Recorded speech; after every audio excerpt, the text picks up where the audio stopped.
వైదికమైనటువంటి ధర్మాచరణ, వైదికమైనటువంటి నియమ పాలన చాలా కష్టమైంది. కనుక నియమాల భారంతో కుంగిపోవడం వల్ల భగవత్ ప్రాప్తికి దూరం అవుతున్నటువంటి జనులకు ఆయన మార్గాన్ని సుగమం చేయడం కోసం అవతరించిన వారు. అంటే ఈ మెట్టు పై ఇంకొకటి ఉందిరా, దీన్ని దాటండి, ఈ మార్గాన్ని మీరు ఇంకొకటి, ఆయన ఏ మార్గాన్ని నిరసించలేదు. దయచేసి మీరు ఇది కూడా గమనించండి. మేము ఈ మార్గంలోనే ముందుకు వెళ్ళండి, దాన్ని బలంగా పట్టుకోండి, దాన్ని భావ ప్రధానం చేయండి, శ్రద్ధా ప్రధానం చేయండి, ఆ మార్గం ద్వారా ముందు. ఇలా మనకు ప్రత్యక్షంగా ఆచరణాత్మకంగా భగవద్ మాధుర్యాన్ని చేరువ చేసినటువంటి ఆ మహనీయుడు ప్రేమ స్వరూపుడు. అందువల్ల ఆయన సీతారామ దర్శనమైంది. రాధాకృష్ణ ఓ రోజు వివేకానందుడు బాగా వెతుకుతూ ఉంటాడు. రాధగా అంటే ఏమై నువ్వు రాధను చూస్తావా అంటాడు సరదాగా. నాకు రాధను చూడాలనుంది, రాధా దర్శనం. సరే బా పద చూపిస్తానని కొంచెం దూరంగా తీసుకెళ్తాడు. తిరిగి రాధను చూస్తావా? అవును. పిచ్చివాడా, రాధను ఎక్కడ వెతుకుతావు? ఇగో రాధ నీ ముందే ఉంది చూడు అంటాడు. చూస్తే రాధ శ్రీరామకృష్ణ వారు మధురమోహన్కి కాళిగా కనిపించాడు, శివుడిగా కనిపించాడు. వీటిని ఎక్కువగా మనం ప్రచారం చేయకూడదు, ఎందుకంటే ఈ మహిమల మీద మన మనసు పోతుంది. పాయింట్ అది కాదు. ఎందుకు చెప్తున్నానంటే అంతటి శక్తి సంపన్నుడు ఆయన ఒక మహాసాగరం అని చెప్పడం నా ఉద్దేశం. సాగరంలో ఉప్పు నీళ్ళు ఉంటాయి, కానీ ఇది మంచినీళ్ళ సాగరం, దప్పికి తీర్చేటువంటి సాగరం. ఇలా సర్వదేవదేవి స్వరూపుడు.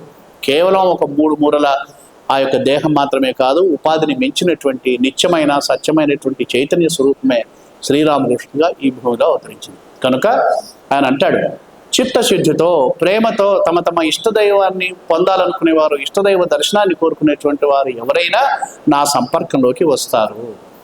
ఇది తథ్యమని ఆయన ఇచ్చిన ఆశ్వాసన. ఆయన గురించి వినడమో, తెలుసుకోవడమో, చదవడమో, ఆహా అని ఆయన మెచ్చుకోవడమో, ఆయన మనల్ని కరుణించడమో ఇలా చేస్తూ ఉంటాడు. ఒకటే మాట చెప్పారు, నాయన భగవంతుడి కృపాపవనాలు వీస్తూనే ఉన్నాయి, మీరు తెరచాపలు ఎత్తి పట్టుకోండి చాలు అంటారు. ఇలా అనేకమని ఉన్నాయి.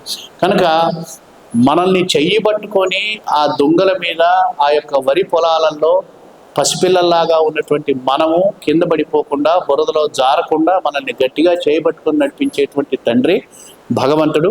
ఆ భగవంతుడే గురువు రూపంలో వస్తాడు. ఆయనే వ్యాసుడు రూపంలో వచ్చాడు. వ్యాసుడు వారి గురించి వారు చెప్పారు కాబట్టి మనం స్మరించుకున్నాం.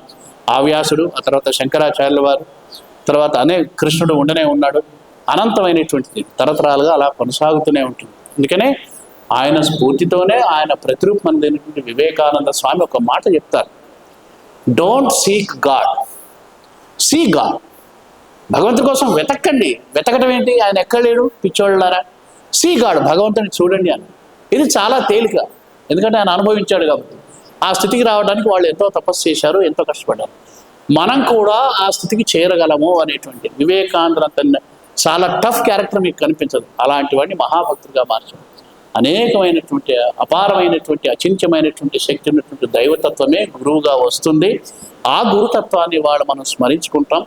కాల యొక్క అవసరాన్ని బట్టి ద్వాపర యుగంలో అది వ్యాస రూపంలో వచ్చింది, కృష్ణుడి రూపంలో వచ్చింది, భగవద్గీతనిచ్చింది. కృష్ణుడు వ్యాసుడు వేరు కాదు, వారిద్దరి నుంచి వచ్చిందే మనకు భగవద్గీత.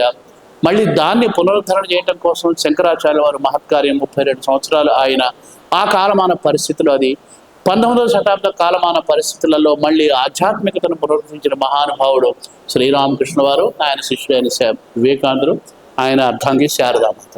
వీళ్ళ గురించి చెప్పాలంటే 20 నిమిషాలు కాదు, 2-3 గంటలు చెప్పుకున్నా తను అట్లా అంత విషయం ఉంది. వారికి నమోవాకాలు అర్పిస్తూ, ఆయన యొక్క పాదపద్మాలకు నమస్కరిస్తూ, ఆబద్ధాంజలి సంపుటం వినయనం సౌఖ్యాసనే సంస్థితం నీలస్నిగ్ధ విలోచనం స్మితల సద్వక్త్రౌ సమాధౌరతం సమ్యక్ కుంభితమారుతం సమ్యక్ కుంభితమారుతం వందే జగన్మ దక్షిణేశ్వర తేజోమయం. జయ శ్రీరామకృష్ణ. స్మింపజేయట్లేదు. ఆయన మన అందరి ఆయన యొక్క అనుగ్రహం మనందరి మీద ప్రసరించాలని కోరుకుంటూ జయ శ్రీరామకృష్ణ.